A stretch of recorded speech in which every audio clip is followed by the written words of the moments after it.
Hi! Magandang umaga na. Magandang umaga kasi nasa midnight na tayo, no?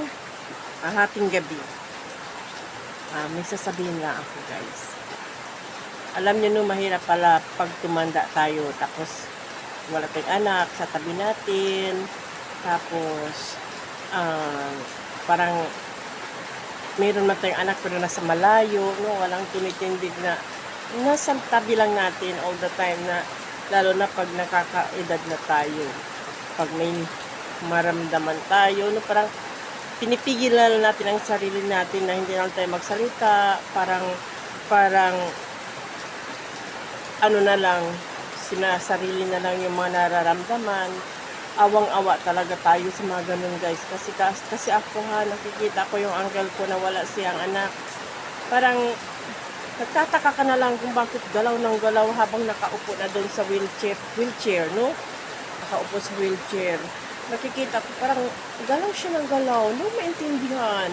Yung pala paghawak ko ganyan, ang lamig ng kamay niya, guys. Tapos yung katawan niya mainit. Tapos isipin niyo na lang, ha? Bakit hindi siya nagsasabi na ang sama ng pakiramdam ko, hawakan niyo ako, malamig yung kamay ko. Hindi talaga nagsasabi.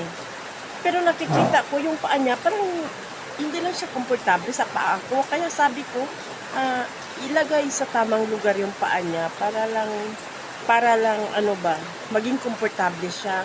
Pero nilagay na namin sa tamang lugar, sa wheelchair. No? Pero galaw pa rin siya ng galaw. Yung pala mataas yung lagnat niya. Tapos yung kamay niya at saka paa niya, malamig. Hala, gusto tumulo yung luha ko kasi naawa ko. Pero sabi ko, sige lang. Kaya pag labas natin ng hospital, bibili tayo ng gamot para makainom na, umpisa na ng gamutan. At least, yung bang parang yung comfort na lang natin. Kasi nasa hospital kami kanina, nakita ko kung paano. Yung mga wala bang anak sa tabi, mahirap pala talaga. Kawawa talaga siya. Parang matulo-tulo yung lahat natin sa titingnan sila. No, kawawa. Preso tayo, no? Kailangan talaga natin na may mga anak sa tabi. Kahit pa sabihin natin, sige, yung mga anak natin, bakunta natin sa abroad, or ano-ano, no? Pero kailangan pala, meron talaga sa tabi natin, kahit isa.